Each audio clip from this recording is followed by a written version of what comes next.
veremos una pequeña generalidad acerca de qué es una afasia y veremos la enorme variabilidad que hay en los estudios de depresión post-ictus y por qué hay esa variabilidad epidemiológica.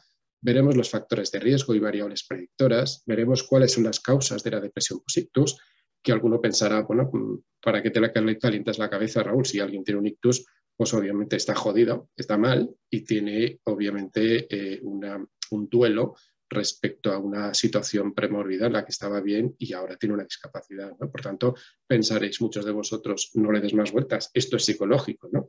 Pues no, no es tan simple. Hay variables orgánicas muy importantes que, como sabéis, como psicobiólogos o como neuropsicólogos o neuropsicólogas, tenemos que descartar.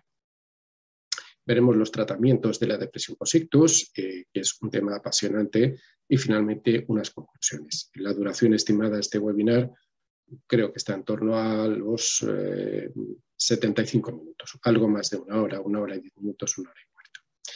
Bien, vamos a empezar por una introducción en la que hay generalidades y definiciones de esta DPI, de esta depresión post-ictus, y datos de tipo epidemiológico que son fundamentales. Bien, pues vamos allá entonces, porque el día 29 de octubre, todos los 29 de octubre son el Día Mundial de Ictus y el 90% de los casos de ictus, como veis, se podrían evitar con una adecuada prevención de factores de riesgo, que veremos cuáles son. Básicamente, pues lo que siempre estaréis pensando, ¿no? Pues hipertensión, obesidad, síndrome metabólico, hipercolestelemia. Bueno, luego veremos los distintos variables implicadas, ¿no? Sabemos que el ictus es el accidente cerebrovascular, o también llamado ictus, en inglés stroke, es la segunda causa de muerte en España, la primera en mujeres. De hecho, la cantidad de mujeres que tiene un hábito tóxico de tabaquismo realmente brutal y es una de las explicaciones de esta causa de mortalidad. Y la primera causa de discapacidad adquirida en adulto y la segunda causa de demencia. Cada año, como veis, este dato es aterrador, entre 110.000 y 120.000 personas. Oscila muy poquito esta cifra, se está estancada entre 110 y 120.000, pero como veis las cifras de predicción aquí en toda la Comunidad Europea indican un 27% de aumento en la incidencia de ictus para 2025, con un total de aproximadamente 1.700.000 europeos afectados por ictus. Aquí en España, repito, aproximadamente unos 100.000, entre 100 y 120.000. Por tanto, es un tema sangrante, es un tema que consume muchos recursos sociosanitarios y que actualmente, como veis, 330.000 españoles presentan alguna limitación funcional, una discapacidad tras haber sufrido un ictus, y de esos 110.000 a 120.000 ictus al año, personas que sufren ictus al año, el 50% quedan con secuelas discapacitantes o bien fallecen. De hecho, los que fallecen, pues bueno, pues han fallecido, no se puede hacer desgraciadamente nada por ellos, pero los que quedan vivos, obviamente ahí, pues bueno, se les salva la vida, el sistema público o privado les salva la vida, pero luego está la pregunta, ¿y luego qué hacemos con ellos, no? ¿Cómo se rehabilitan? Como veis, aunque en los últimos años la mortalidad y discapacidad por ictus ha disminuido, porque la técnica cada vez es más fina y bueno, salva más vidas, en los últimos 20 años ha aumentado un 25% el número de casos de ictus entre personas entre 20 y 64 años, ¿no? Y tanto es así que un 5% de las personas mayores de 65 años en nuestro país ya tiene o ha tenido o va a tener un ictus. Y el ictus además supone el 70% de todos los ingresos neurológicos que se producen en España. Por tanto, es un contexto, repito, demoledor, absolutamente demoledor. Y lo peor de esto es que, o lo mejor de esto es que es evitable. Son causas evitables que tienen que ver con factores de riesgo, como luego veremos que son, repito, importantes. Bien, ¿qué factores de riesgo? Pues el estrés. La hipertensión arterial es el factor número 1. La HTA es fundamental. Tener controlados los niveles de tensión de presión arterial, los niveles de colesterol, aquellos que superen los 220. A partir de 200 te preocupas un poco, pero a partir de 220 preocúpate más, ¿no? Aunque bueno, esto es relativo porque habría que ver cuál es el cociente entre el colesterol bueno y el colesterol malo. El colesterol HDL, que es el bueno, y el LDL, que es el malo. La diabetes es un factor implicado también, sobre todo la diabetes asociada a la obesidad, la tipo 2, la no insulinodependiente. La obesidad es una dieta poco saludable, poco ejercicio físico, falta de ejercicio físico, ¿no? Además, tenemos factores como factores genéticos. Hay personas que tienen predisposición genética a sufrir un ictus, otros no. La edad, la microbiota intestinal, de la que hablaré, disbiótica, es decir, el que ingieras alimentos muy ricos en azúcares, alimentos con mucha pasta, alimentos que realmente no son los más saludables, de los cuales hablaré luego, y además tengas hábitos tóxicos como el alcoholismo, el tabaquismo o la ingesta de determinadas drogas. Por tanto, aquí tenéis esta información. He de deciros que toda esta información está sacada basada en la evidencia, en base a artículos, metaanálisis, revisiones sistemáticas, y por tanto, de aquí yo no me invento absolutamente nada, y quien quiera un artículo concreto, una revisión sistemática de la que yo disponga, pues estaré gustoso en enviarla, siempre que me escribáis a mi correo electrónico, que es raul.expert@uv.es. Bien, esto es un poco redundante porque lo estoy en clase, y por tanto lo paso de puntillas. El ictus se puede clasificar como hemorrágico o como isquémico. El hemorrágico se le conoce vulgarmente como derrame cerebral, el isquémico como infarto cerebral, y en el primero de ellos pues simplemente se rompe una arteria, un vaso, una arteria, una vena, una vénula o una arteriola o una anastomosis arteriovenosa en territorios frontera, y puede ocurrir dentro del parénquima o dentro de un ventrículo. Por tanto, bueno, esta es la clasificación general, y el infarto cerebral pues está causado por una obstrucción, una placa de ateroma, y ya en clase vimos los procesos de ateromatosis que detienen este flujo sanguíneo. Bien, dicho esto, ¿qué ocurre entonces cuando tenemos complicaciones y cómo se pueden prevenir estas complicaciones? Pues lo primero que tienes que hacer es activar el código ictus, es decir, ante la mínima sospecha de que tu padre, tu madre, tú mismo, tu hermano, quien sea, tu pareja, esté sufriendo un ictus, el tiempo SORO es fundamental. Las 3 primeras horas, entre 3 y 6 primeras horas, las 3 primeras son cruciales.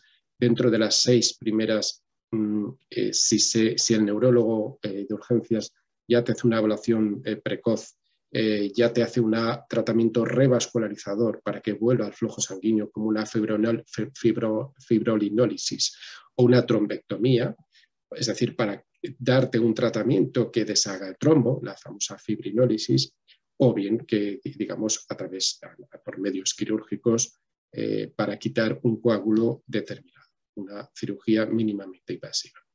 Bien, con todo esto, ¿qué tenemos? Pues que muchas de estas patologías lo que nos van a dar, ¿qué es?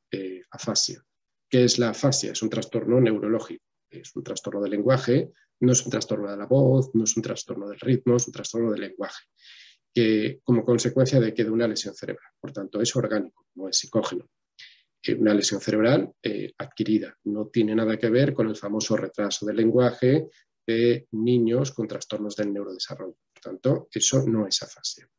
Ahora bien, cualquier causa vascular u otras muchas causas que provoquen, repito, este trastorno, que pueden afectarte, pues provocarte alteraciones en la fluencia, en la denominación, en la repetición, en la comprensión verbal, en la lectura, bien mecánica o comprensiva, en la escritura, bien copia o bien dictado, y bueno, normalmente suele afectar al hemisferio izquierdo, incluso mayoritariamente también para zurdos.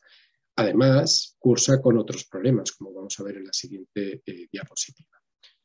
¿Qué problemas, además de lo que ya tenemos? Es decir, tienes un ictus, te afecta a zona perisilviana izquierda y ya no puedes hablar, ya no puedes comprender, ya no puedes repetir, ya no puedes denominar, ya no puedes leer, ya no puedes escribir. O bien cada uno de ellos, entonces sería una afasia aislada, o bien un conjunto de síntomas que puede llevar hasta el extremo de la afasia global, en la que se reúnen todos. Lo peor que te puede pasar es una afasia global, donde, repito, no puedes hablar, no puedes comprender, no puedes repetir, no puedes denominar, no puedes leer, no puedes escribir. Pero además de esto, implica una discapacidad, dificultad para caminar en las afasias de tipo motor, que afectan bien hemisferio izquierdo o hemisferio derecho, áreas motoras, premotoras, o bien a infartos subcorticales que afectan a ganglios basales o incluso a cerebelo o a tálamo, y por tanto muchos pacientes tienen dificultad o discapacidad para caminar, aguantarse solo, sentados sin respaldo o permanecer de pie. Puedes tener una hemiplegia, medio cuerpo paralizado, con lo cual no responde a nivel motor, o una hemiparesia, que es que un fisioterapeuta ya te haya rehabilitado ese cuerpo o simplemente no haya sido tan grave sin rehabilitación y bueno, puedas más o menos de manera renqueante desplazarte, pero con muchos problemas. Y eso es una hemiparesia. Además, tienes otra sintomatología asociada en muchas ocasiones, que es la apraxia, dificultad pues, para hacer determinados movimientos finalistas, como vestirnos, cepillarnos los dientes, afeitarnos, cortar, comer, etc.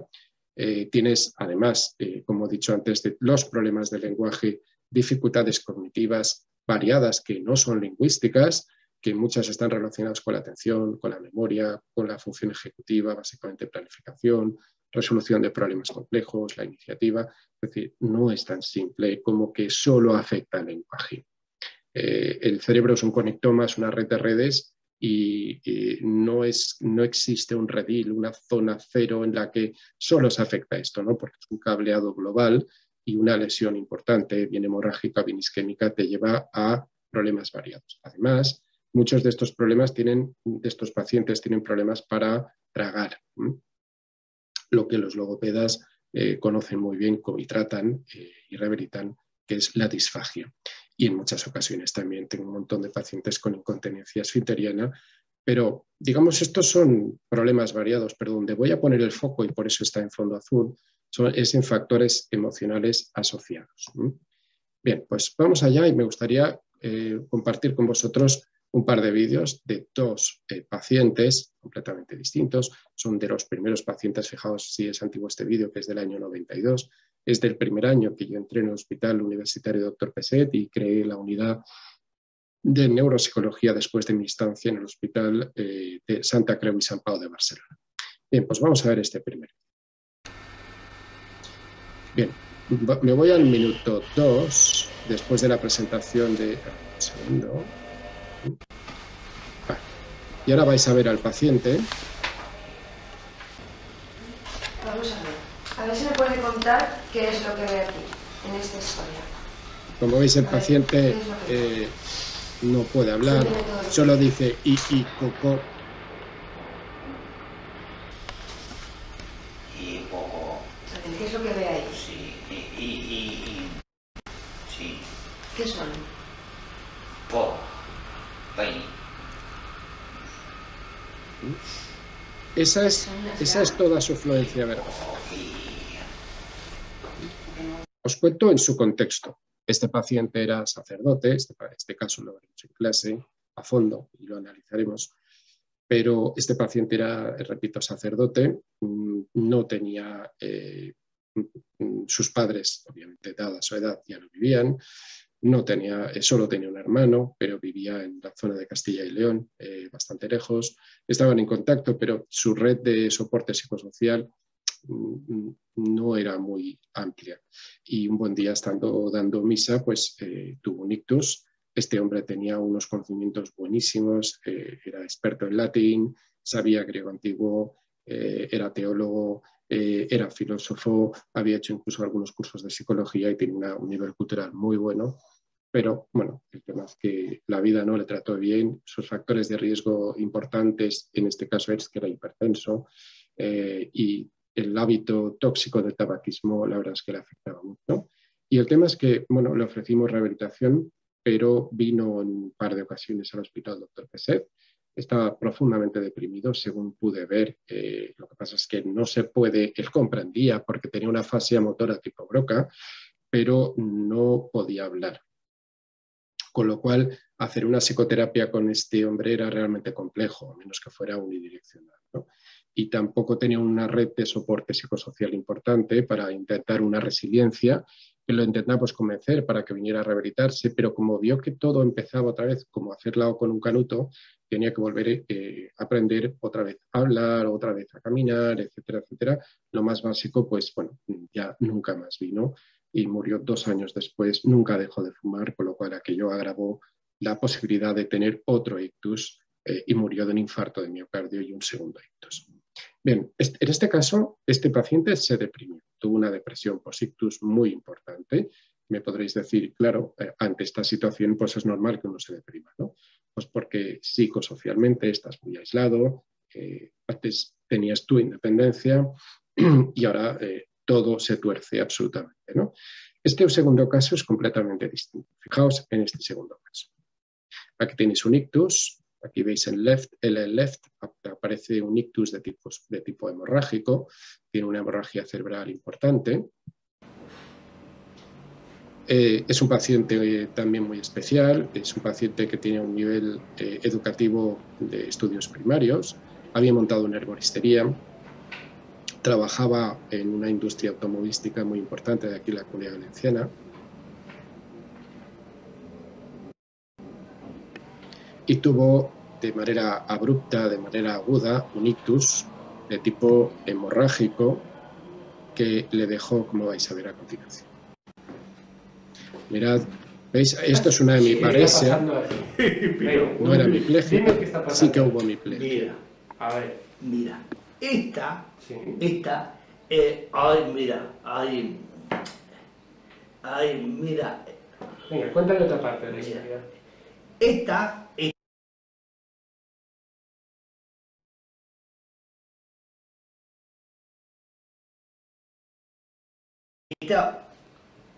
bonita.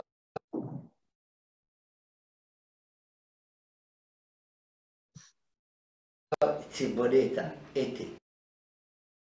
Disculpad que estoy teniendo problemas con el vídeo. Aquí, bueno, bonito. Una, esto, esta bonita. ¿Qué es esto? Ay, Bueno. no. Sí. Bueno, os cuento brevemente porque este tema lo veremos, repito, específicamente en clase. Y este paciente no estaba deprimido, lo estuvo. Estuvo en los primeros meses con una depresión muy importante, pero su pareja, su mujer, luchó incluso contra todo pronóstico, porque su neurólogo le avisó que el ictus que había tenido era muy importante, que aquello era una fase global y que no se iba a recuperar, que nunca hablaría, nunca recuperaría el control de esfínteres, nunca recuperaría la motilidad, ya lo visteis caminando, y su mujer dijo por mis ovarios que yo a mi marido lo rehabilito. Si no lo rehabilita la red de asistencia pública, me busco la vida. Vino a buscarme, me acuerdo perfectamente, a la Facultad de Psicología y Logopedia, y bueno, y a partir de ahí empezó a asistir a mis clases y bueno, y empezó a aplicar una yo la ayudé, y luego le encontré una logopeda para su marido. Bien, pues, ¿qué ocurrió? Pues después del ictus su marido no quería trabajar, no quería saber nada, porque estaba muy deprimido, ¿no? La pregunta es, ¿esa depresión post-ictus tiene un origen psicógeno puro, tiene un origen orgánico puro, tiene un origen mixto? ¿Qué factores emocionales aparecen tras un ictus y qué trastornos psicológicos? Pues mirad, 1 de cada 3 pacientes se deprime, tiene una depresión que puede ir desde la distimia hasta la depresión mayor de SM5, trastorno por estrés postraumático en muchos otros pacientes, alrededor de una cuarta parte con trastornos por ansiedad generalizada y ataques de pánico, trastornos de ansiedad, un porcentaje importante con apatía, con agorafobia. Estamos hablando de causas, repito, muy, muy importantes y que obviamente humanamente uno entiende, ¿no? Después de esta discapacidad tan importante y después de, bueno, de ser independiente, de gobernar tu vida y de repente verte postrado a veces en una silla de ruedas, como hemos visto, y el plantearte ahora que digamos, todo un futuro que se cierne sobre ti completamente, realmente difuso, ¿no? Bien, por tanto, ¿qué ocurre? Espera un segundo porque aquí hay una cosa que me tapa. A ver, ocultar. Ahora. Hay diferentes nomenclaturas para un mismo cuadro. Como veis, en la literatura se diferencian 3 conceptos relacionados con la alteración emocional tras el ictus. Unos autores la llaman depresión vascular, otros autores la llaman depresión disejecutiva y otros autores, finalmente, ha habido más consenso en llamarla depresión post-ictus, pero las 3 nomenclaturas son distintas variantes de un mismo cuadro clínico que, repito, es muy, muy importante y que vamos a desgajar, ¿no? Bien, por tanto, esta depresión post-ictus es un periodo importante y persistente del estado de ánimo deprimido, una disminución notable del interés o el placer, leo literalmente, anedonia, en casi todas las actividades que tiene el paciente tras sufrir un ictus. Afecta a un 33% de los pacientes con ictus, aunque hay otros datos que llegan incluso al 70%. La variabilidad es enorme, depende de artículos, y el tener esta depresión post-ictus lo que hace es multiplica de una manera brutal. Esperad un segundo porque sigue habiendo gente uniéndose y tengo que aceptar. Un segundo. Vale. Y multiplica en este caso la morbimortalidad, ¿no? Y el 50% de los casos no son diagnosticados ni tratados por la seguridad social ni por la privada, ¿no? ¿Qué factores de riesgo son básicos para toda esta depresión post-ictus, ¿no? Pues la hipertensión arterial, el tabaquismo, el síndrome metabólico. Si el ictus es en el hemisferio izquierdo, mucho peor que si es en el hemisferio derecho. Si hay deterioro cognitivo subyacente y te pilla el ictus ya pues, a partir de 65 años y con un cerebro tocado. Bueno, aparece una depresión post-ictus precoz que aparece 3 meses tras el ictus y otra depresión post-ictus que puede durar hasta 12 meses. Según el DSM-5, la depresión post-ictus se englobaría dentro de trastorno depresivo debido a otra afección médica. Entonces, habría que especificar, en este caso, que es causada, repito, por un ictus. Y los síntomas pues, se engloban en 3 esferas, ¿no? Como veis aquí, afectiva, somática y cognitiva, con fenomenologías completamente distintas. Bien, dicho esto, vamos a ver, y todo, repito, en base a la evidencia, aquí tenéis todos los artículos de los que he extraído toda esta información. Un segundo que oculte esto. Vale. Y entonces, como veis, esta depresión post-ictus es un trastorno afectivo que incluye pues, reactividad emocional disminuida, anedonia, nada te da placer, aislamiento social, y aparecen síntomas somáticos que incluyen fatiga, estreñimiento, anorexia, trastornos del sueño, fundamentalmente disminución de la libido, quejas cognitivas, sobre todo dificultad de concentración, sentimientos de desesperanza, culpa, inutilidad, incluso pueden haber casos de alucinaciones. Son poco frecuentes, pero puede haberlas. Bien, por tanto, ¿por qué es tan variable? La presencia depende de qué estudios de la depresión post-ictus, ¿no? Pues como veis, la prevalencia oscila entre el 29 y el 33% en revisiones sistemáticas, pero esta, por ejemplo, revisión de Williams de 2005 dice que asciende a más del 40% en pacientes hospitalizados, o la revisión previa, esta de Caro Dartal, que tiene su foto, es un neurólogo catalán, dice que las primeras 2 semanas oscila entre el 6 y el 40%, a los 3 meses al 50% de pacientes, repito, con afasia, que tienen depresión post-ictus. Al cabo de un año, la mitad sigue teniendo depresión post-ictus y disminuye al 20% a los 2 años, ¿no? Por tanto, si se analizan todos los síntomas depresivos, y no solo la depresión, sino por síntomas aislados, la prevalencia, según este artículo de 2009, llega hasta el 78%. Por tanto, la variabilidad es enorme de los estudios. Y aquí tenéis qué instrumentos se pueden utilizar para ver si el paciente que tú estás viendo y que tiene afasia tiene depresión o no. Y en este caso hay una escala que está traducida al castellano, que es la ADRS, la Basic Depression Rating Scale, de Lisa Setzer, y aquí os la dejo. Y como veis, trastornos del sueño, ansiedad psicológica, no solo psicológica, sino somática, síntomas gastrointestinales, hipocondriasis, pérdida de peso, tristeza, movilidad y expresión facial, fatiga. Hay una puntuación de corte de 9/32 para determinar la presencia de depresión. Esta escala está a vuestra disposición, la tenéis en internet. Yo no he tenido ningún problema en bajármela y está traducida y no hay ningún problema. Tenéis esta otra, que es el cuestionario de depresión en pacientes con afasia por ictus, el SAD-Q10, SAD es triste, y hay una versión comunitaria y una versión hospitalaria, ¿de acuerdo? Y mirad las preguntas. ¿Tiene episodio de llanto? Si siempre a veces hay una escala de Likert, ¿no? ¿Está inquieta por las noches o pasa malas noches? ¿Evita el contacto visual cuando habla con él o con ella? ¿Rompe a llorar? ¿Se queja de alguna molestia o dolor? ¿Se enfada? ¿Rechaza la participación en actividades sociales? ¿Retraimiento social? ¿Está agitado o inquieto? ¿Se queda sentado sin hacer nada? ¿Se mantiene ocupado durante el día? Como veis, en base a una serie de preguntas que se evalúan y puntúan, o se llega a la conclusión si hay una depresión post-ictus o no. Bien, la variabilidad de estos estudios se centra en que muchos estudios excluyen a los pacientes que tienen un ictus minor.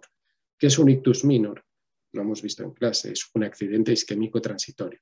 Es decir, es un accidente que dura, es un ictus que dura relativamente poco tiempo, puede durar desde minutos, pasando horas, incluso puede llegar hasta 24 horas, hasta autorresolverse.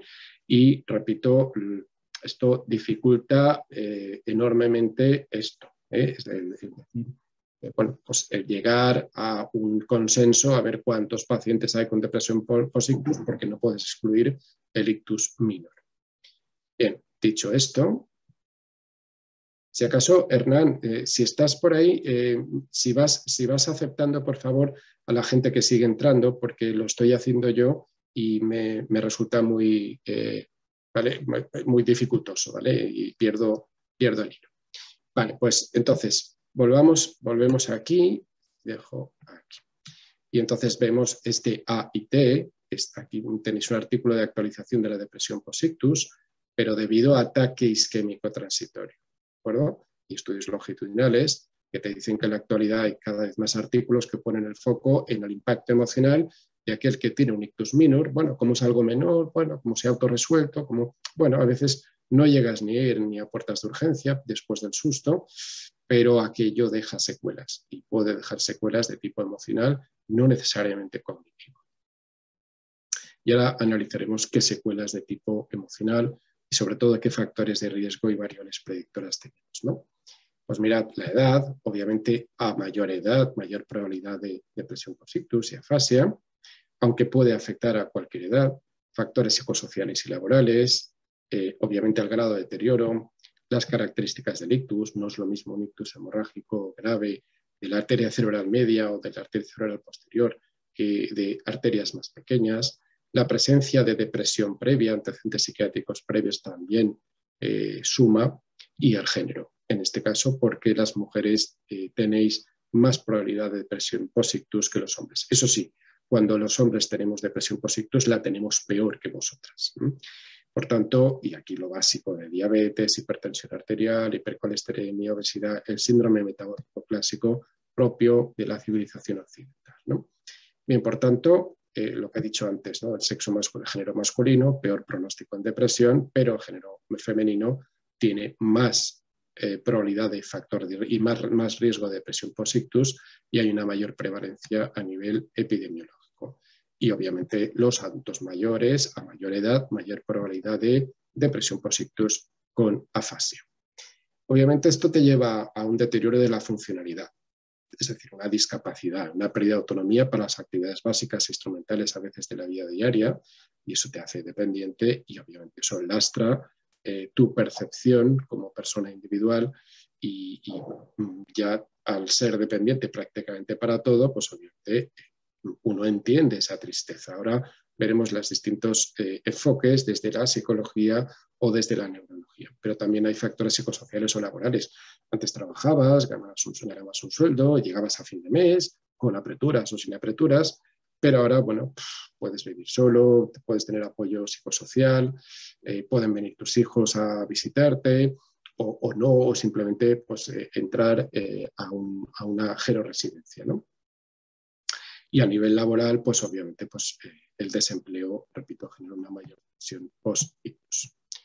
Bien, pues seguimos y vemos que los antecedentes psiquiátricos anteriores implican también un mayor riesgo de depresión en pacientes que sufren ictus. Es decir, si además tienes la mala suerte de tener una ictus que te cursa con afasia y tienes una historia previa de depresión o en este caso de diabetes, sobre todo no insulinodependiente tipo 2 asociada a la obesidad, pues bueno, son factores de riesgo que se suman. Pero hay otros factores de riesgo importantes, como estáis viendo aquí, y son que aparece una apatía. Esto es mucho más sutil porque ya no es la típica tristeza de depresión mayor que te detectan todas las preguntas que hemos visto antes en los cuestionarios, sino una apatía. Se caracteriza, como veis, por sentimientos de tristeza, bajo estado de ánimo, impotencia, y los síntomas que la acompañan, como veis aquí, son muy claros: culpa, ideación suicida, rumiación, problemas de sueño, problemas de apetito, pérdida de peso. Y bueno, puede ser una expresión de la depresión o puede ser un síntoma aislado, un síntoma independiente. Como veis, la frecuencia es muy variable, depende de estudios, entre el 10 y el 55% de los estudios, y los metaanálisis postulan que la apatía es muy importante y es una parte, repito, importante de estos síntomas. Hay que diferenciar de la labilidad emocional, de la prosodia afectiva, repito, o de la fatiga. Porque, como ahora veréis, además, tenemos otro síntoma, que es la fatiga, que ahora veremos, ¿no? Bien, por tanto, la mayor parte de pacientes con depresión post-ictus mejoran con el tiempo, pero a veces la apatía perdura. No tienes ganas de hacer nada y no sabes por qué, ¿no? Y ahora veremos una posible explicación por el cambio de la arquitectura neuroquímica funcional y la plasticidad cerebral post-ictus que veremos después, ¿no? Por tanto, los resultados sugieren que la apatía, no la depresión, está relacionada con el rendimiento de la memoria verbal y, por tanto, si mejoras psicológicamente y con una intervención psicoeducativa y una intervención incluso a veces familiar, y mejora la apatía, esto es un predictor, repito, de determinadas alteraciones neuropsicológicas y, por tanto, si mejora, repito, la apatía, pueden mejorar otras cosas. Esta fatiga tras el ictus se asocia con mayores niveles de ansiedad, con deterioro de atención, deterioro de función ejecutiva, con depresión. Y como veis, el 77,3% de los pacientes que informaron de fatiga a los 6 meses todavía informan de fatiga a los 12. Por tanto, bueno, esto es una variable importante. Pero luego el estrés postraumático es informado también con frecuencia, porque muchos pacientes, a pesar incluso de su dificultad para expresarse, como habéis visto, hay pacientes que se pueden expresar más o menos bien, pero otros no se expresan bien porque tienen una dificultad obviamente muy evidente, porque tienen una afasia de tipo motora, pero tú lo ves, ¿no? Y entonces obviamente puede haber, repito, una parte psicoterapéutica, y la debería haber a través de psicólogos clínicos especializados, y un tratamiento psiquiátrico y otros tratamientos coadyuvantes que digamos, voy a sugerir, ¿no? Pero esto supone un estrés postraumático para muchas personas, ¿no? Porque estás bien y un buen día, ¡pum!, de golpe, sin avisar, cambia tu vida para siempre. Y entonces mucha gente pues empieza a tener pues, pesadillas recurrentes. Yo estaba bien y ahora de repente es como si una guerra hubiera ocurrido en tu cerebro y de la noche a la mañana ya eres otra persona completamente distinta, ¿no? Por tanto, hay artículos que dicen claramente que la ansiedad, la depresión y el estrés postraumático son muy comunes después de un ictus, tienen un alto grado de coexistencia y obviamente correlacionan con una peor calidad de vida y un peor estado funcional, y que obviamente deben ser tratados como merecen, ¿no? Pero, ¿cuál es la causa, cuál es la etiología de la depresión post-ictus? No es simple, obviamente, son varias. Y algunos autores plantean la posibilidad de distinguir 3 tipos de depresión post-ictus. La depresión orgánica, cerebral, únicamente. Es un tipo de depresión severa que se relaciona con la topografía de la lesión, sobre todo es más si te afecta al hemisferio izquierdo, a los ganglios basales, al tronco, al mesencéfalo. Si se interrumpen rutas monoaminérgicas como la dopaminérgica, la noradrenérgica y la serotoninérgica y otras colinérgicas. Esto es lo que se llama, y lo veis en rojo aquí, la hipótesis acetilaminérgica. Son rutas que conectan el troncoencéfalo con la corteza cerebral, son zonas muy importantes como el locus coeruleus, como los núcleos del raje dorsal ventral, como la sustancia negra mesencefálica. Bueno, y ahí hay una hipótesis de las neurotrofinas que ahora debatiré en base a la evidencia, y una hipótesis de la microbiota intestinal que podría ayudar, por un lado, a prevenir ictus y, por otro, a tratarlo una vez tenemos ictus, es decir, con una dieta especial, antiinflamatoria, muy rica en pro y prebióticos, que evite las consecuencias de esto, ¿no? de esta causa tan importante que es la afasia. Por otro lado, hay autores que dicen que, bueno, que es todo psicológico, que por tanto es un trastorno adaptativo, la incapacidad del paciente para afrontar la nueva realidad, que cursa con ansiedad, con una reacción absolutamente catastrofista y con un duelo que cada vez puede ser patológico, ¿no? Porque no se autorresuelve, ¿no? Si además se le suma falta de apoyos, falta de recursos sanitarios y falta de apoyo psicosocial, peor me lo pintas, ¿no? Y otros autores opinan que obviamente no puede separarse la parte orgánica de la psicológica y que las causas son mixtas, son orgánicas y psicógenas. En unas ocasiones pesan más unas, pesan más otras. En el caso del segundo paciente que hemos visto y que analizaremos profundamente en clase, este paciente estaba muy deprimido los primeros meses, su mujer luchó mucho por él, una resiliencia brutal por su parte, ella buscó recursos y, bueno, gracias a su influencia, él ya era mucho más positivo y se benefició enormemente de una terapia de 9 meses de rehabilitación neuropsicológica y logopédica. El otro de los pacientes que hemos visto al principio no quiso ni siquiera rehabilitación y, bueno, y falleció, como os he dicho antes, 2 años después. ¿Qué tratamientos puede ofrecer la ciencia actual desde la evidencia? Pues mirad, uno puede pensar, pues tratamiento antidepresivo, es de cajón, si está deprimido, pues antidepresivos. Otro puede irse por el, vamos a intentar subir las neurotrofinas con ejercicio físico. Vamos a mejorar la esperanza y la resiliencia con una buena psicoterapia. Otros, bueno, vamos a dar ácidos grasos omega 3 a unas dosis entre 1 y 2 gramos diarios de omega 3, por tanto, tratamiento importante. Otros vamos a utilizar la neuromodulación por estimulación magnética transcraneal y la TDCS, que es la estimulación transcraneal por corriente directa.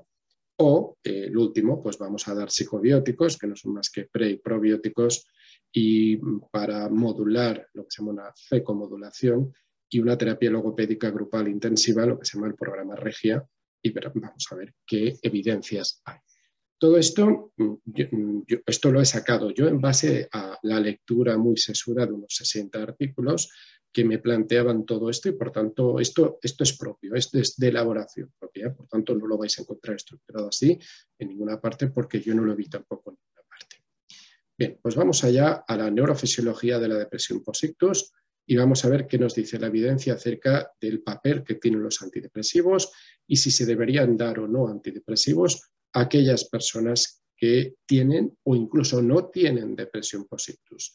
¿Qué papel tienen los antidepresivos en la rehabilitación de la depresión post-ictus, especialmente la afasia, ¿no? Afasia post-ictus?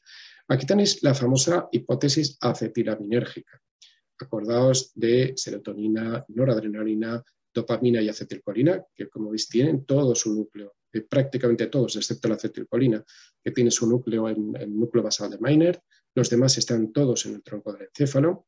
Como veis, núcleos del RAF dorsal y ventral, el locus ceruleus, la sustancia negra, área tegmental ventral, que es el mesencéfalo, núcleos de la lámina septal y el núcleo basal de Meynert, que lo tenemos aquí, complejos mesencéfalo pontinos. Todas estas son 4 vías, repito, que es la hipótesis acetilaminérgica y que si alguien tiene un ictus, como veis representado aquí por esta zona de stroke lesion, es decir, lesión post-ictus, en muchas ocasiones da igual que esté aquí porque afecta a la arteria cerebral anterior, a la media, a la posterior o a la que sea, ¿no? Pero en muchas ocasiones no solo afecta a arterias, sino el ictus lo que afecta es a vías de neurotransmisión. Por tanto, no solo se priva de oxígeno y glucosa en la zona de tu cerebro, sino se priva de acetilcolina, se priva de dopamina, se priva de noradrenalina a determinadas partes de tu cerebro, y eso es la hipótesis neurológica de la depresión de tipo orgánico, que te deprimes porque bajan los niveles de neurotransmisores acetilaminérgicos, es decir, acetilcolina y los otros 3. Por tanto, esta hipótesis es muy evidente, es así, y además está sustentada en la hipótesis de las neurotrofinas. ¿Qué ocurre cuando tienes un ictus? Pues que, bueno, tu cerebro se infarta, bien por falta de riego sanguíneo, bien por hemorragia, inmediatamente llegan los microgliocitos, se comen todo aquello, todos los restos de neuronas muertas y dejan un black hole, un agujero negro, pero luego llegan estas células que son los astrocitos, que tienen receptores adrenérgicos, y estos receptores adrenérgicos son muy importantes. porque si los niveles de adrenalina por parte de locus ceruleus de noradrenalina son adecuados, llegará suficiente adrenalina aquí, y cada vez que llegue adrenalina aquí, noradrenalina, perdón, se liberará factor de crecimiento cerebral BDNF que harán que los axones empiecen a buscar vías alternativas y promoverá la plasticidad cerebral. Si tienes muy pocos niveles de noradrenalina, porque ha sido dañado el locus ceruleus o sus vías, no recibirá suficiente noradrenalina, los receptores noradrenérgicos ubicados, repito, en los astrocitos, y por tanto el astrocito no regará de factores de crecimiento nervioso ese cerebro y comprometerá el resultado final, el outcome final de la depresión, ¿no? Y de la rehabilitación, por ende, ¿no? Por tanto, este artículo claramente dice que la noradrenalina es un neuromodulador que lo que hace es acelera la función de múltiples células, entre ellas los astrocitos y los microgliocitos, que mejoran la ejecución u optimizan la ejecución del sistema nervioso central, ¿no? Por ejemplo, el Edronax, la riboxetina, es un fármaco muy interesante porque lo que hace es un antagonista selectivo de los receptores noradrenérgicos, ¿eh? Y por tanto es el equivalente a un ISRS, pero para la noradrenalina. Bien, pues dicha evidencia se puede ver, por ejemplo, en estos artículos muy recientes de Brain Circulation 2019, habla de una revisión de cuáles son los mecanismos neurofisiológicos y lo que dice claramente es lo que veis aquí, ¿no? Que en los últimos años hay una evidencia muy clara que ha demostrado que la farmacoterapia antidepresiva, especialmente los ISRS, inhibidores selectivos de recaptación de serotonina, tienen un papel específico en la recuperación funcional de los ictus, incluso en población no deprimida. De hecho, los artículos son muy tozudos. Incluso si no estás deprimido, deberías tomar antidepresivos, porque especialmente los ISRS aumentan los niveles de factores de crecimiento nervioso de neurotrofinas. Además, aumentan el flujo sanguíneo, medido a través de la tomografía por emisión de positrones o la RMF, aumenta la excitación cortical, se potencian los factores de crecimiento nervioso y mejora la neuroregeneración. Y con ello se acelera la neurorehabilitación, que en este caso pauta un equipo multidisciplinar. Pero estos antidepresivos, ¿cómo funcionan? Hasta ahora se nos había dicho que funcionaban porque, bueno, pues lo que hacían era mejorar los niveles, aumentar los niveles de dopamina, noradrenalina, la hipótesis acetilaminérgica de estos 4 neurotransmisores. Pero este artículo muy reciente, 2021, te viene a decir que además de esto, sobre todo funcionan por la hipótesis de las neurotrofinas, porque los fármacos antidepresivos, como reza el artículo, el título de este artículo, actúan directamente uniéndose a los receptores TRKB de las neurotrofinas, y son los receptores específicos que hay en los astrocitos que liberan factor de crecimiento nervioso. Así es como realmente funcionaría un antidepresivo. Por tanto, hay evidencias más que suficientes para tomar antidepresivos, repito, incluso no estando deprimido, en personas que tienen daño cerebral adquirido, porque va a mejorar el perfil claramente de rehabilitación, ¿no? Y por tanto, los metaanálisis en este sentido, repito, son muy claros, ¿eh? Estos resultados de metaanálisis sugieren que el uso de los antidepresivos entre los pacientes con diagnóstico de depresión post-ictus, PSD en inglés, se asocia a una mejora de los síntomas depresivos, clarísimamente. Bien, por otro lado, otros se plantean, vale, dado que los antidepresivos mejoran, vamos a ponerle el punto sobre la I, cuáles son los mejores, ¿no? Y estudian 10 antidepresivos, la sertralina, el nefiracetam, la fluoxetina, la quetoxetina, la paroxetina, bla, bla, ¿no?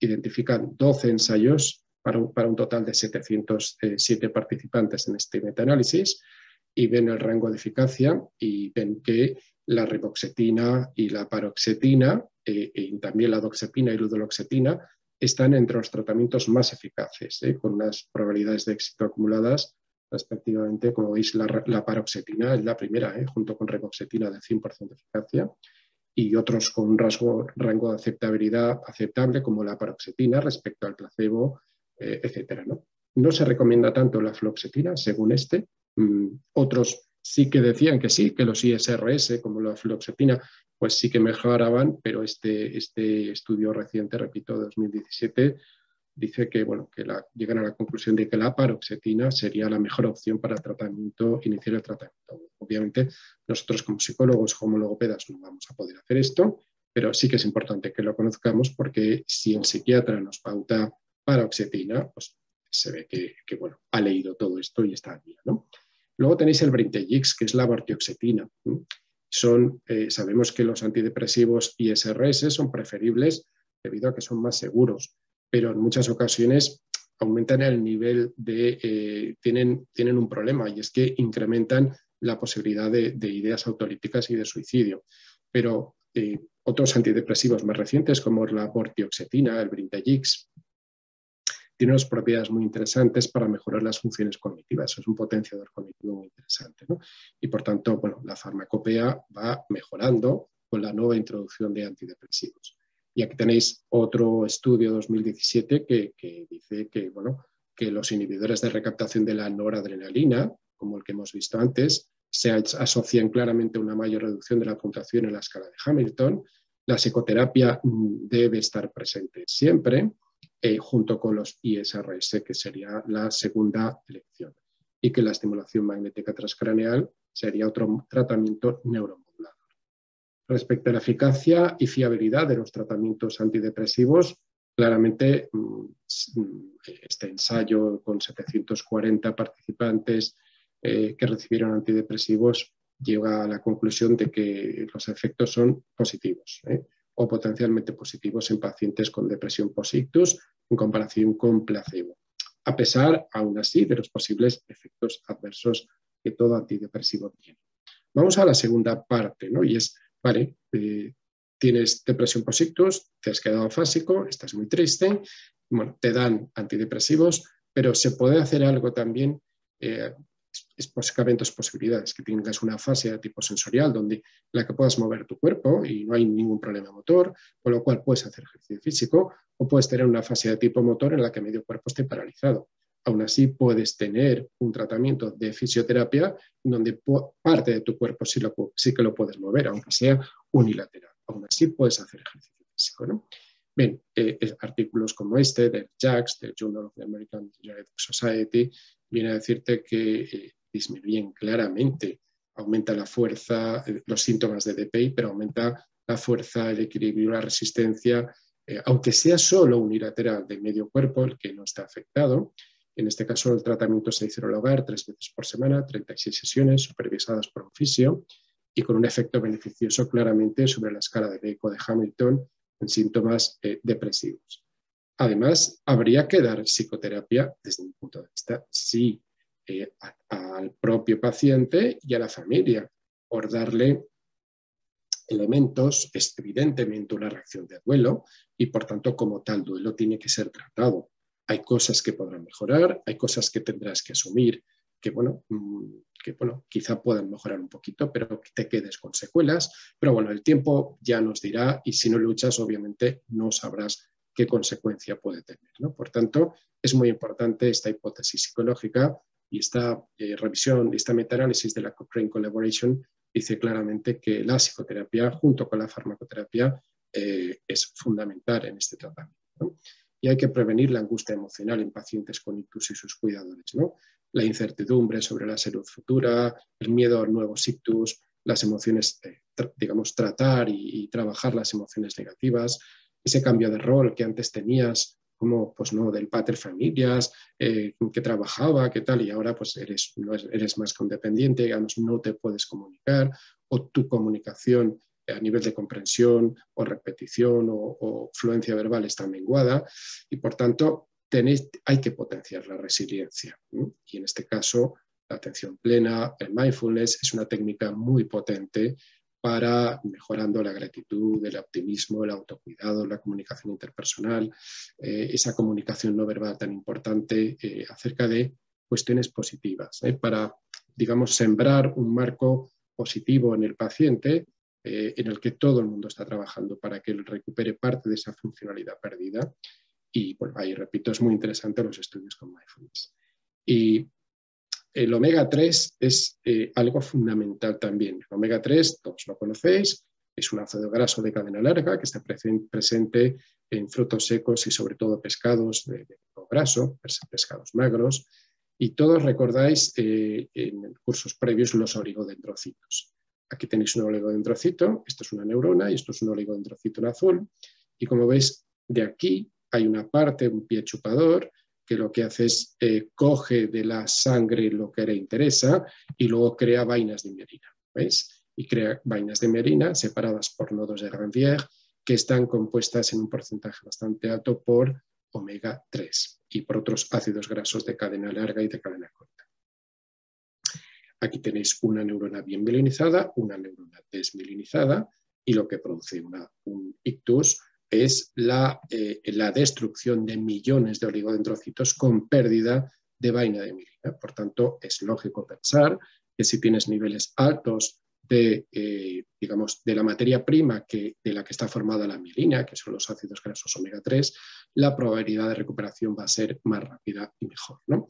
Este artículo muy reciente, 2021, habla de alteraciones tractográficas en el fascículo arqueado y el uncus en pacientes que han sufrido una afasia post-ictus. Aquí estáis viendo todos estos tractos y en este caso aquí se ve el caso de la anatomía funcional de un paciente que fue admitido al hospital, que sufrió una afasia de conducción, como veis, en el hemisferio izquierdo. Comparado esto, en línea base, esta es la parte derecha, que está bien. Aquí quedó menguada por un ictus, el ictus lo tenéis aquí, y a los 3 meses se recuperó tras una terapia importante con ácidos grasos omega 3 en un régimen, repito, alto de entre 1 y máximo 2-3 gramos de ácidos grasos poliinsaturados que promueven la integridad de la sustancia blanca y hacen que las respuestas de la microglía y de los estrocitos sean mucho mejor después de la quimio, ¿no? Hay mucha evidencia de que este tratamiento, repito, con omega 3 mejora el perfil lipídico, y aquí tenéis otro artículo desde la metabonómica. Otro artículo reciente, 2019, dice que hay incluso unas guías prácticas para tratar trastornos psiquiátricos a través de omega 3. Nosotros en el Hospital Clínico pautamos mucho a nuestros pacientes el Neuralex. Como psicólogo lo podemos hacer porque es un complemento alimenticio, no es un fármaco, se vende en farmacias, pero tú como psicólogo puedes decir tranquilamente que se tome el Neuralex entre 1 y 3 pastillas al día, y si son 3 es comida, desayuno, comida, cena, y si son 2 es desayuno, cena, ¿no? Y entonces aquí veis en estas guías los conceptos generales, la estrategia de tratamiento agudo, la prevención, la seguridad, bueno, y un montón de esta publicación es realmente espectacular porque es muy útil también para los psicólogos para este tratamiento que nosotros podemos pautar.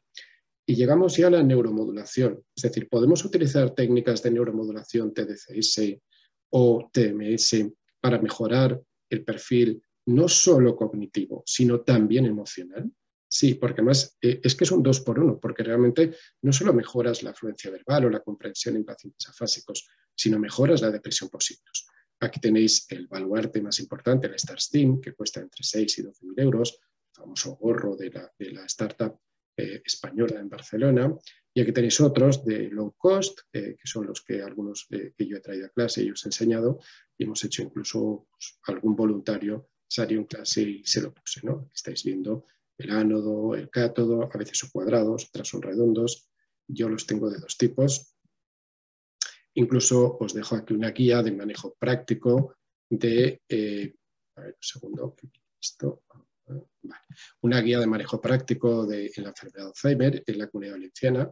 Lo tenéis gratuito, simplemente solo tenéis que poner eso, guía de manejo práctico de la enfermedad de Alzheimer, donde el capítulo 8 es de nuestro grupo, en este caso lo lidero yo, y que se llama Avances en entrenamiento cognitivo, neuromodulación TDCS, mindfulness y realidad virtual. Ya llevo desde 2015 realizando experimentos en pacientes reales, ensayos clínicos con TDCS, con resultados realmente muy buenos.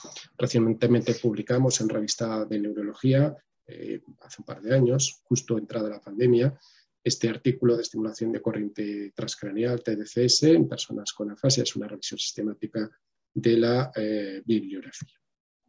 Bien, ¿cómo se aplica y a qué pacientes o a qué tipo de perfiles se aplica el TDCS, ¿no? Bien, se puede aplicar en personas sanas que no tienen ningún problema, en personas con problemas. Y dentro de estas, como veis, la depresión, esquizofrenia, tinnitus, dolor crónico, ictus, afasia asociada por ictus, y todo esto que estáis viendo aquí, que no me da tiempo a leer, pero que lo veis, migraña, Alzheimer, Parkinson, fibromialgia, tabaquismo. Realmente es espectacular la cantidad de aplicaciones que tiene la TDCS y la evidencia que acumula. Y si nos vamos aquí a realmente si es segura o no, pues sí, mirad, hay pocos casos. Yo solo he tenido un paciente que ha tenido estas pupas a nivel térmico. Normalmente son personas con alta sensibilidad térmica, pero de 18.000 sesiones en más de 7.000 artículos publicados hasta el momento. Los efectos son de picor, sensación de quemazón, 11 casos de hipomanía, cefaleas, fatiga. La dosis segura es segura si es menos de 4 miliamperios hora. ¿Y qué haces cuando pones el TDCS? Lo que aumentas es el BDNF, aumentas la dopamina, reduces el GABA. 13 minutos de TDCS igual a 90 minutos de potenciación a largo plazo, ¿no? Y un funcionamiento brutal de hipocampo y, por tanto, genial para aprender, ¿no? Realmente es como una especie de booster, es como un turbo que hace que el cerebro pase de disparar así, tac, tac, tac, tac, tac, a tac, tac, tac, tac, tac, como veis. Aquí, antes y después de la TDCS, hay cambios en las proteínas canal, ionóforos, en los segundos mensajeros, la calmodulina, el AMP cíclico, el GMP cíclico, incluso en terceros mensajeros, que es el gen CREP, que lo que hace es simplemente sintetiza o produce en ribosoma la proteína CREP, que lo que hace es llega y cambia la permeabilidad de la membrana. El TDCS lo que hace es aumentar la funcionalidad de las vías mesolímbicas y mesocorticales de la dopamina. Este es un estudio fármaco-TDCS, de manera que se produce una modulación catecolinérgica con una mejora de la flexibilidad cognitiva, y ya per se, esto, el poner los electrodos así, el ánodo en F3 y el cátodo, como veis, supraorbitario, en este caso encima de la órbita derecha, en FP2, pues claramente y con solo 30 minutos, 3 veces por semana, durante un mes, respecto al grupo placebo, mejoró claramente este estudio con 40 pacientes que estaban mal, estaban jodidos, estaban indiparéticos, con depresión post-ictus, mejoró claramente su calidad de vida, su respuesta ante los cuestionarios de Hamilton o Beck, en este caso el cuestionario el SSS, el cual, y bueno, pues claramente te viene a decir que sí, que hay una mejoría, al igual que este de 2021, que te habla acerca de la eficacia del TDCS, liberada siempre así, como veis, el ánodo de nuevo otra vez vemos en F3 y el cátodo en frontopolar. Claramente, antes de la intervención, después de la intervención, solo entre 2 y 3 semanas, 10 sesiones de TDCS, en la evaluación inmediata, claramente hay una mejoría, repito, importante. Bien, en cuanto al estado de ánimo. Y además no solo del estado de ánimo, hay una mejoría también en la rehabilitación. Es muy importante acompañar la rehabilitación con una mejoría del estado de ánimo, y puedes hacerlo con antidepresivos, puedes hacerlo con TDCS, puedes hacerlo con ejercicio físico o puedes hacerlo con omega 3 o con otras estrategias. Bien, en 2017 este hombre de aquí, Jean-Pascal Lefaucheur, llegó a la evidencia en unas guías clínicas publicadas, que era el santo grial entonces, de nivel B de evidencia, probablemente eficaz para el tratamiento antidepresivo y para la fibromialgia y para el craving, sobre todo en tabaquismo y alcoholismo y otras, digamos, dependencias a sustancias, de que el TDCS correctamente colocado mejoraba el perfil de muchas patologías. Pero bueno, esto era 2017, 2021, esto está publicado hace pues menos de 8 meses aproximadamente en International Journal of Neuropsychopharmacology. Este hombre de aquí, Felipe Freñi, lidera un grupo que ha publicado una metaanálisis secundario y una guía basada en la evidencia del uso del TDCS en enfermedades neurológicas y psiquiátricas. Y se llega a la conclusión de que el TDCS para la depresión tiene un nivel A de evidencia, por tanto es absolutamente eficaz. Bien, y ya termino con el tratamiento de la depresión post-ictus. Luego, obviamente, estoy abierto a cualquier tipo de pregunta o comentario. Y entramos en los psicobióticos. probióticos. Sabemos que cuando uno tiene una dieta muy occidental, muy llena de grasas, muy llena de azúcar, muy llena de ultraprocesados, de comida rápida, se le inflama el cuerpo y con él se le inflama la mente. Me encanta, se le inflama el cerebro. De aquí este artículo de la mente inflamada, que es un enfoque completamente radical, que pasa por un pequeño resumen que os hago rápidamente, por una dieta que sea muy rica en probióticos y prebióticos. ¿Qué son los probióticos? Pues son microorganismos vivos añadidos que están activos en el intestino en cantidad suficiente, incluso a pesar del pH ácido del estómago, como para alterar y mejorar la microbiota intestinal. Y como veis aquí, pues tenéis pues, desde el yogur, el kefir, el tempe, bueno, luego veremos todo esto, ¿no? Pueden atravesar el aparato digestivo, colonizar y recuperarse vivos en los excrementos.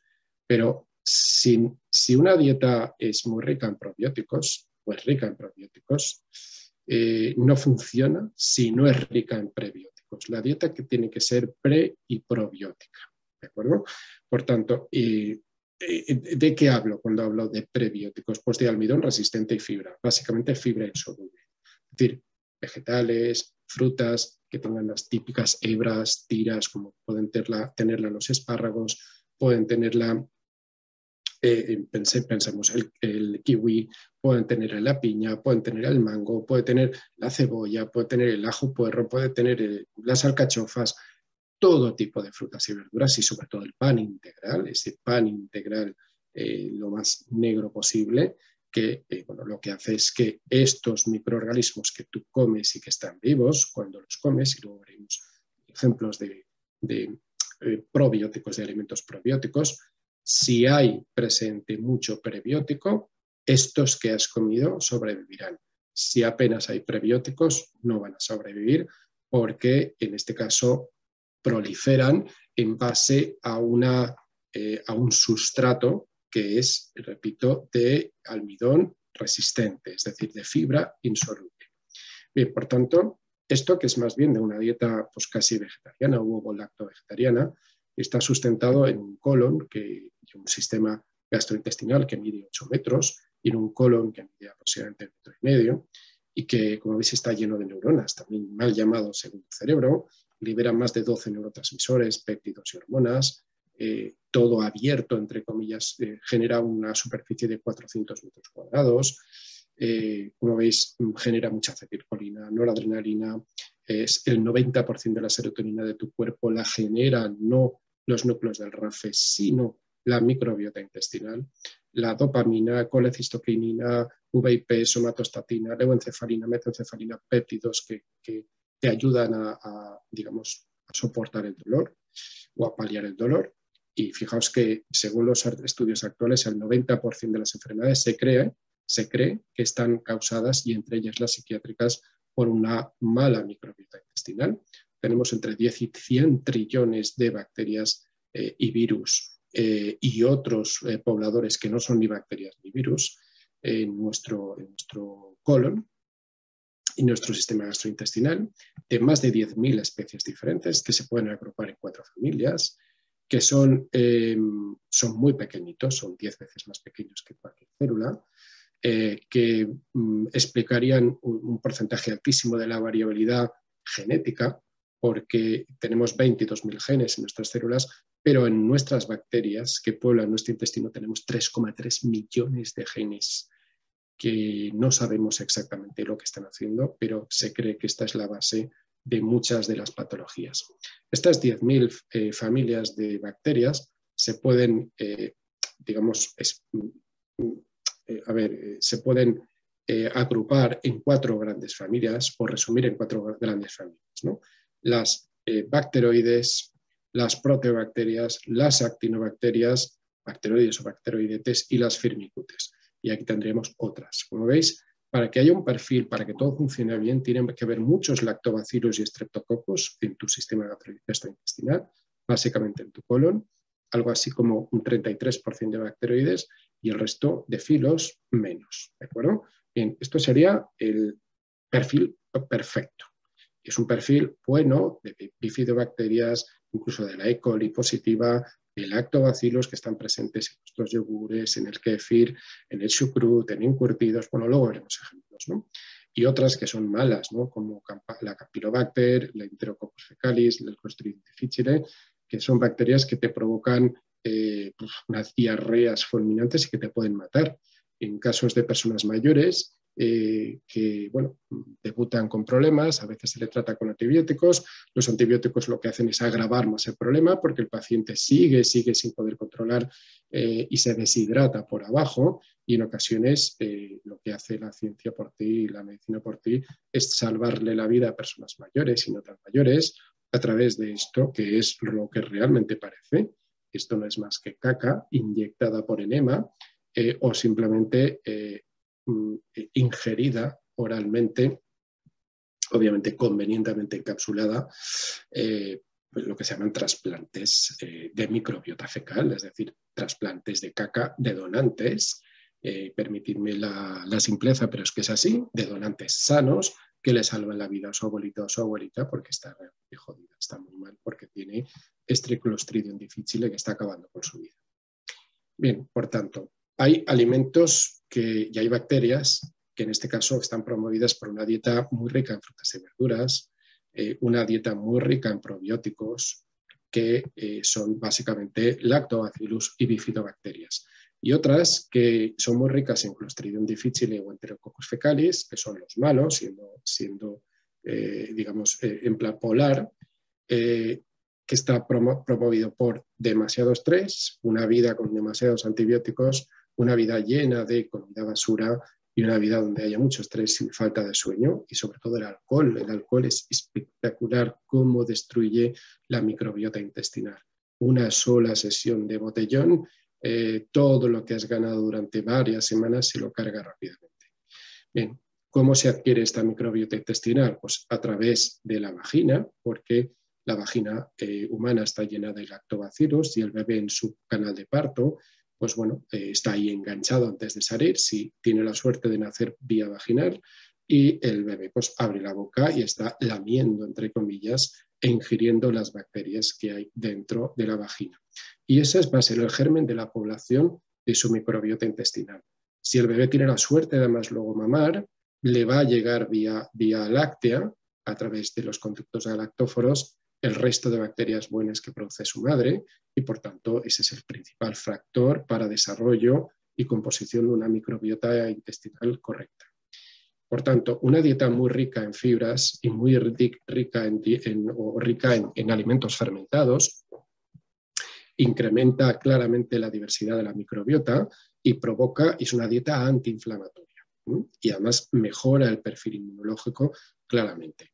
Bien, pues esto, que son publicaciones, como veis, de 2021, muy recientes, ha sido estudiado por una antropóloga médica muy interesante, que es de origen venezolano, nacida en Caracas, María Gloria Domínguez Bello, que trabaja en Estados Unidos, una de las más prestigiosas universidades norteamericanas, y que ha publicado la microbiota intestinal de indios Yanomami y de otros indios que viven en comunidades todavía bastante aisladas, con poco contacto con la civilización, como los Yanomami, los Wahibo, los Malawi, en comparación con los análisis fecales de los estadounidenses, ¿no? ¿Qué encontró? Pues que los Yanomami tenían una variedad de bacterias realmente brutal, con una dieta muy rica en frutas y verduras, porque apenas comen carne más que los domingos, porque bueno, cada vez hay menos caza y la mayor parte de su dieta es una dieta que proviene, ¿no?, de frutas, verduras, y está en un ambiente que está muy lleno de bacterias, el río está lleno de bacterias y por tanto viven pues felizmente en plena naturaleza.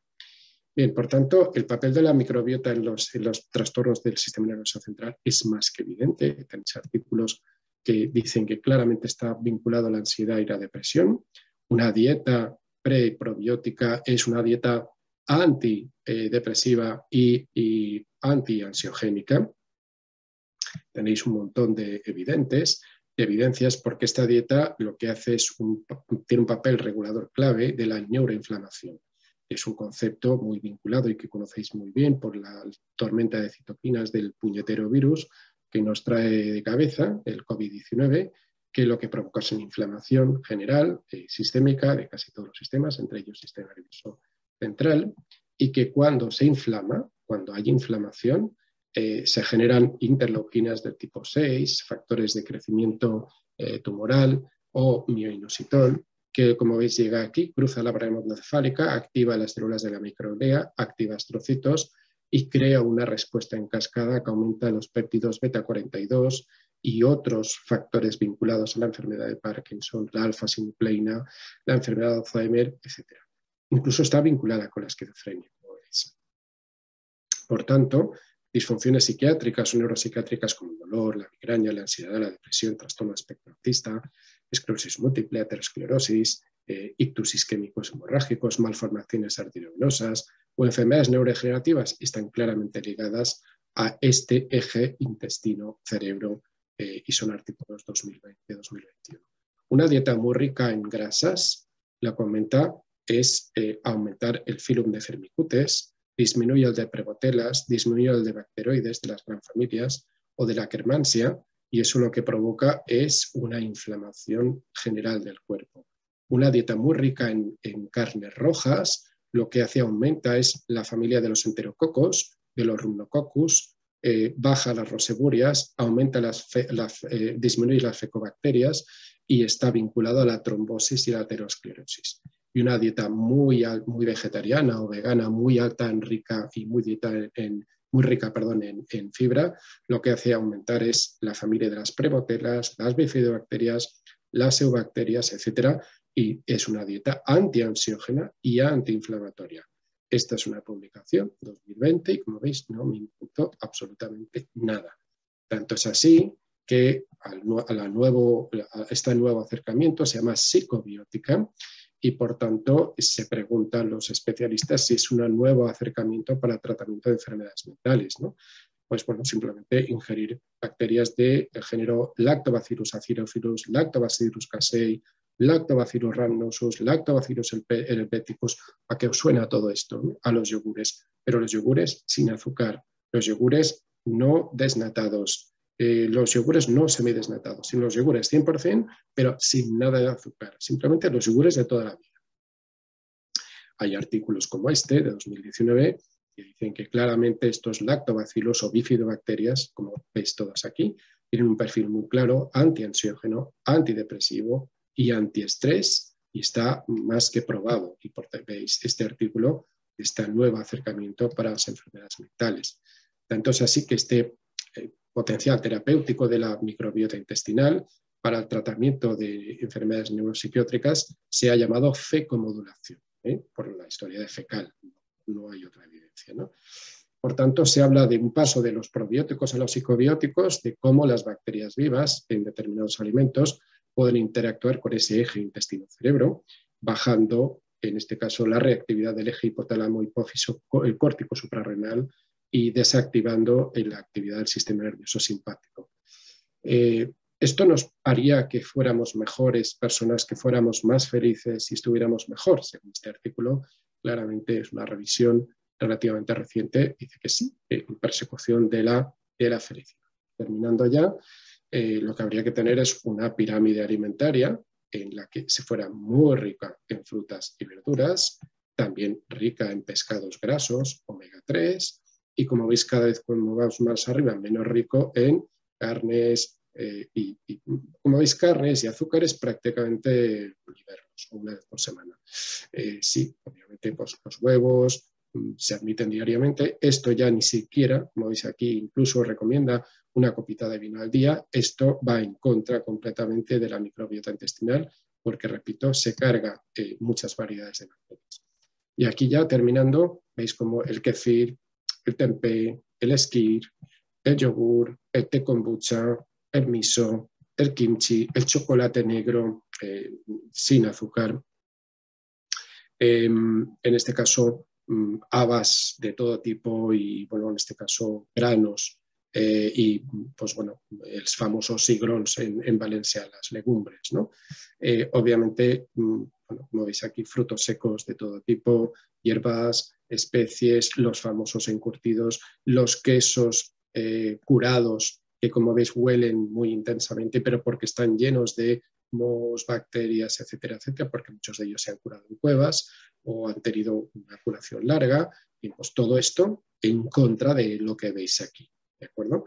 Por tanto, los alimentos altamente palatables, con ácidos grasos trans, llenos de azúcares, el alcohol, la leche sin más, la leche no fermentada, bueno, pues hay muchos especialistas que dicen que bueno, habría que cambiarlo por alimentos pre y probióticos.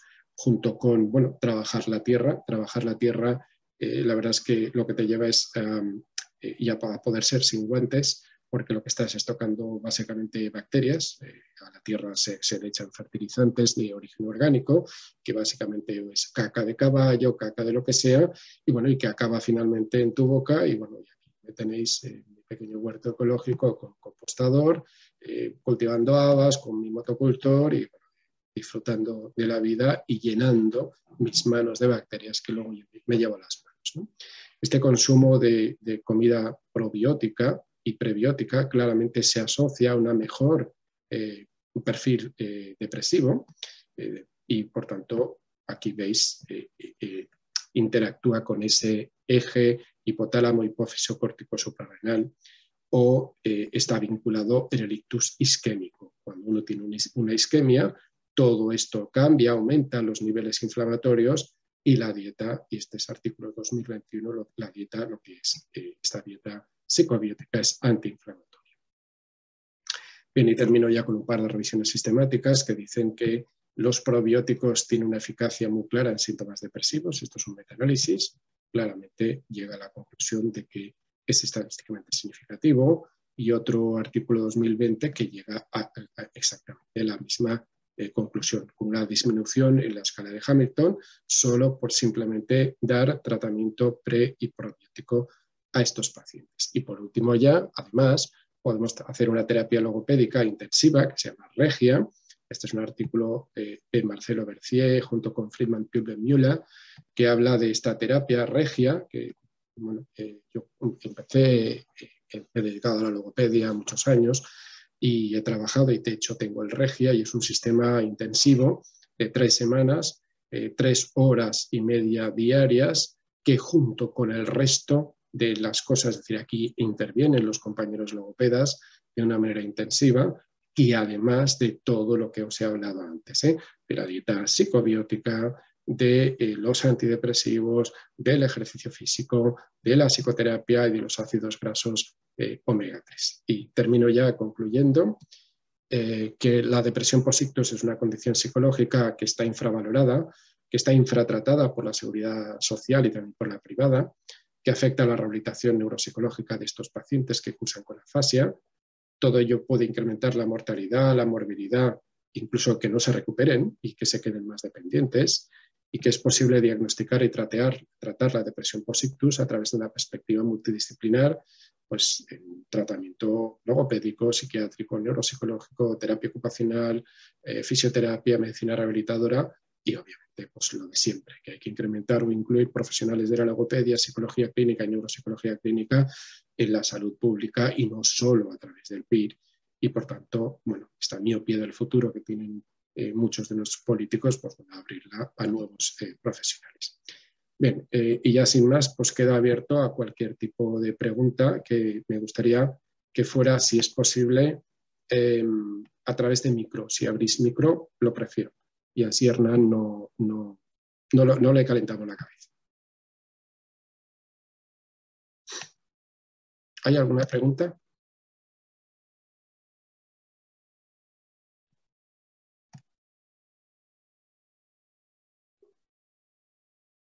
Hernán, ¿estás por ahí?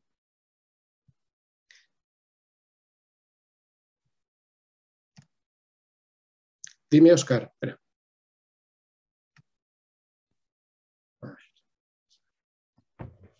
Hola. Sí.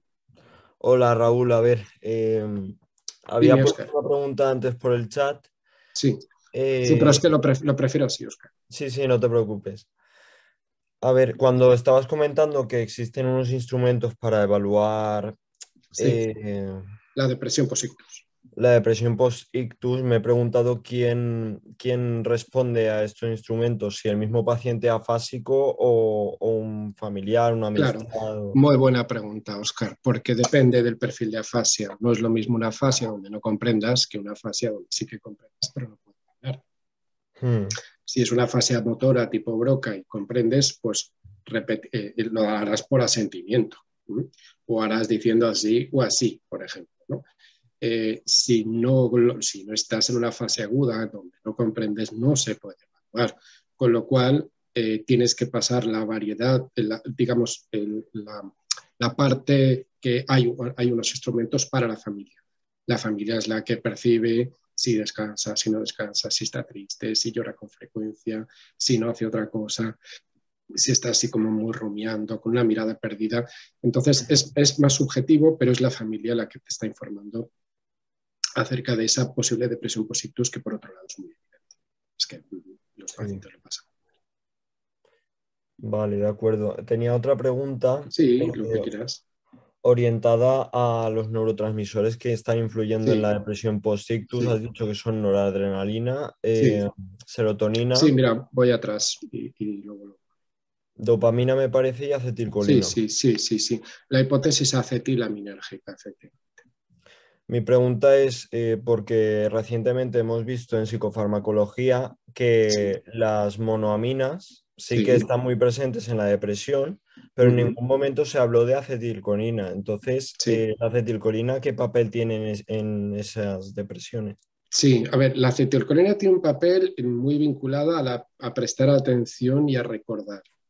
Por tanto, si tú no atiendes y no recuerdas, incrementa la sensación de discapacidad.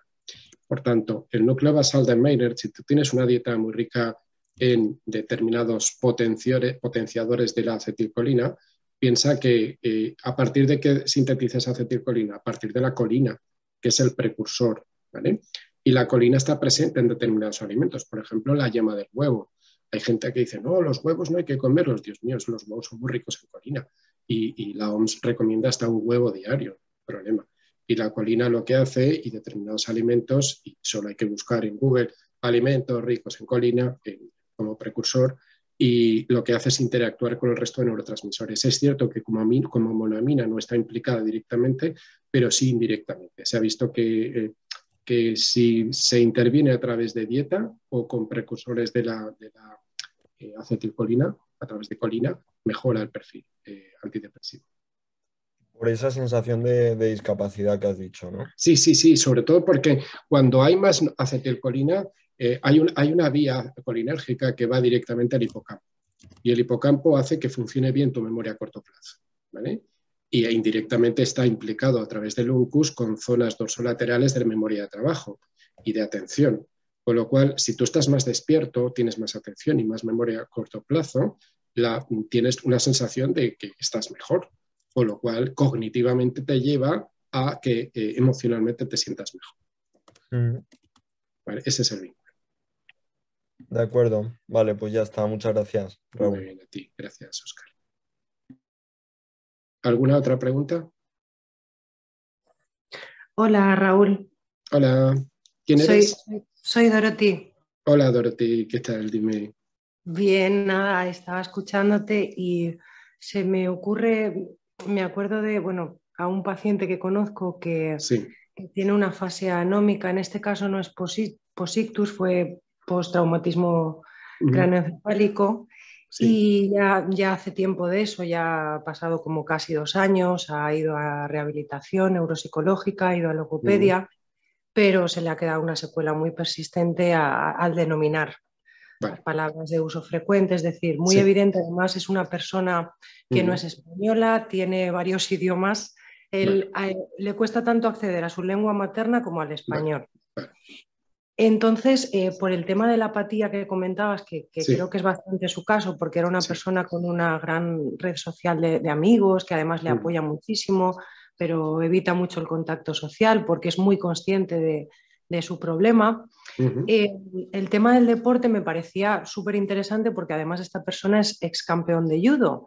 pero está tan centrado en que no va a volver a trabajar y además secuelas físicas tiene las mínimas, pero sobre todo es esta fase anómica, Sí. está tan centrado en eso que evita hasta hacer deporte.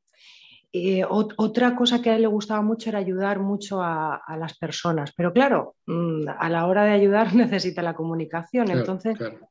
no sé si a ti se te ocurría algo A para... ver, la parte psicoeducativa, Dorotía, que es muy importante, y esto es Sí. una especie de psicoeducación, esta webinar, porque os he mostrado la evidencia, además, es decir, que tú controlas el tema.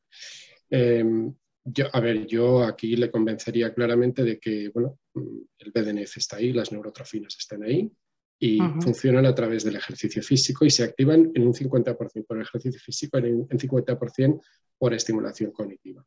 Él sería un paciente que se beneficiaría perfectamente de la terapia intensiva de regia. Lo que pasa es que la regia, aquí hay muy poca gente que lo haga, que no sea, sabes que hay muy pocos logopedas que lo conozcan y lo implementen al margen del centro que está en la Universidad de Málaga, que lo hacen como investigación y también como tratamiento. Pero por otro lado, una dieta rica en pre y probióticos junto con omega 3 también podría mejorar.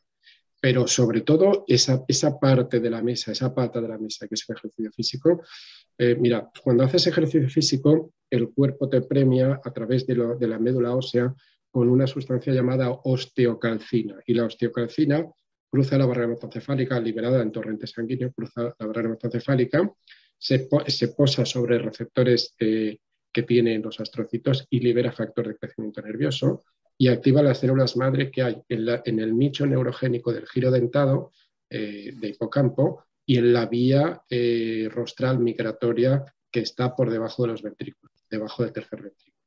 Por tanto, hay evidencias más que suficientes que eso sería muy beneficioso, extraordinariamente beneficioso, tanto a nivel emocional como a nivel cognitivo para él. Yo insistiría mucho en esa vía, Dorothy. Sí, voy a hacerlo porque al final es una persona súper racional y creo que de esta forma, enseñándole estudios igual, pues claro. No es algo que le dices así abiertamente, ligeramente, por lo menos. Claro, no. Es una persona de este perfil, obviamente hay que convencerla con psicoeducación y eso tiene que pasar por evidencias. Es la neuropsicología basada en la evidencia, que tú conoces muy bien. Claro. Pues muchísimas gracias. Vale, a ti por asistir. ¿Alguna otra pregunta? Hola. Hola, ¿quién eres? ¿Te identificas? Soy Paula. Es que no encontraba la opción de levantar la mano. Vale, dime, Paula. Yo te quería hacer una pregunta sobre la microbiota, que has comentado que es muy dependiente de la dieta de cada persona. Sí. Entonces, ¿cómo saben los médicos o los nutricionistas qué tipo de probióticos pautar? No lo saben. Me explico. Esto es tan nuevo que es una ciencia nueva que se está gestando y hay muy poquita gente que sepa sobre la microbiota intestinal. Tanto es así que la CEU San Pablo acaba de sacar una especialidad que se llama microbiota intestinal en un curso específico que está impartiendo. Y bueno, esto es por ensayo-error, me explico. Si yo, Paula, te digo, oye, pues mira, pues me encantaría que probaras el yogur griego, el blanco, pero blanco, sin ningún tipo de azúcar, ¿vale?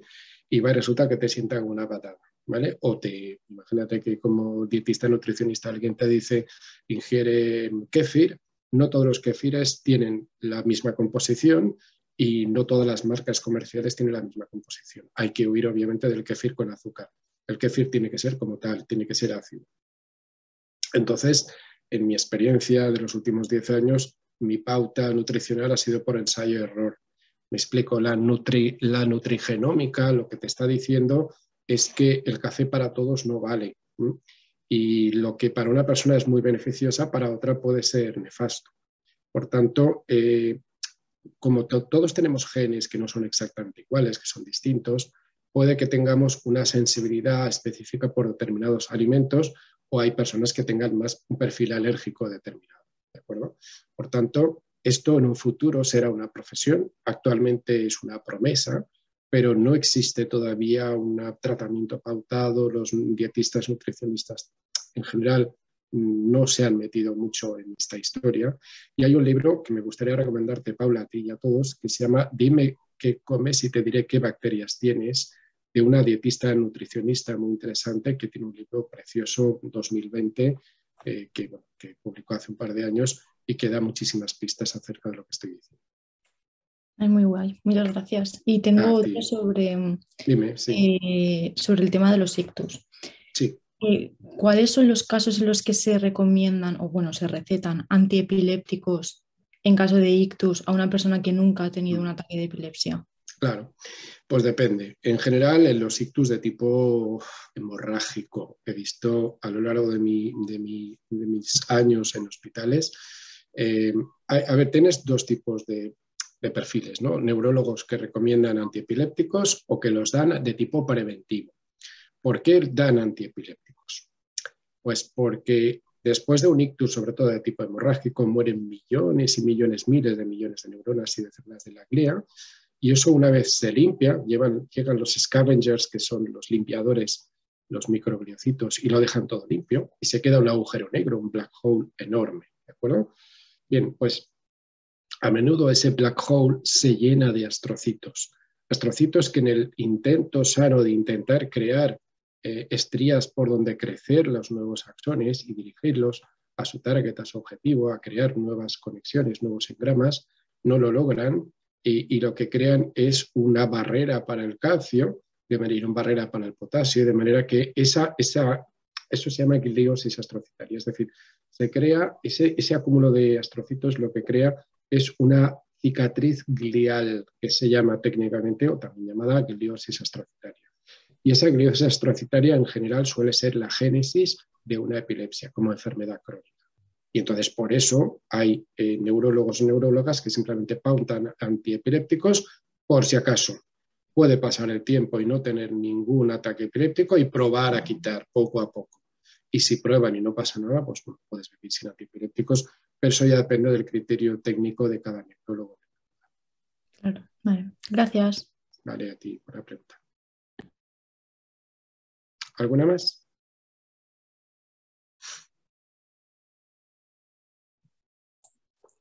Sí, yo quería preguntar, soy Carmen, soy logopeda. Dime, Carmen, encantado. Hola, Raúl. Mira, ya sé que no es específico y que, bueno, es otro tipo de deterioro en el lenguaje el que se produce, pero sobre las afasias progresivas primarias, el componente, bueno, las secuelas a nivel emocional, la apatía, el nivel de desánimo, ¿no? Que muchas veces se produce en estos pacientes. Bueno, tampoco tengo una pregunta concreta, pero ¿podrías darme un poquito una guía o hacer algún tipo de anotación? Sí, mira, en este caso lo único que varía es la etiología, porque esta etiología, pues bueno, es ictal, aparecen por ictus, hemorrágicos químicos, pero otros compañeros han hablado de otras etiologías, como traumática, en el caso de Dorothy, ¿no? Ahora tú hablas otra distinta, que es la degenerativa. Me da igual la etiología que sea. La degenerativa lo que se carga es el cerebro y con él las vías de comunicación. Y por tanto hay un deterioro a nivel neuroquímico. Y por ende el tratamiento con antidepresivos debería estar pautado desde mi punto de vista. Hay justificación más que suficiente como para que esté o no triste el paciente con demencia semántica, con afasia progresiva primaria, demencia logopénica, la que sea. Yo he tenido pacientes y sigo teniendo pacientes con afasias progresivas primarias, se benefician muy mucho de este tratamiento antidepresivo.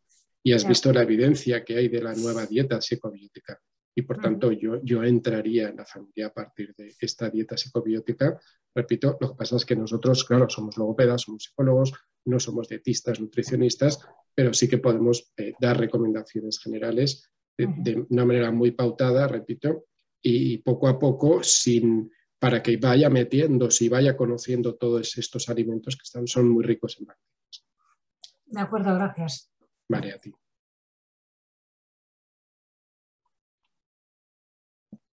¿Alguna pregunta más? O vamos cerrando dada la hora. Todavía permanecéis 27. ¿No? Bueno, pues nada, pues cierro ya el acto, pues nada, despidiéndome y agradeciendo a ISEP esta posibilidad que me ha dado en un día en un día de locos, de fallas, un día de viento de que ha tumbado fallas, un día donde no se puede estar en la calle.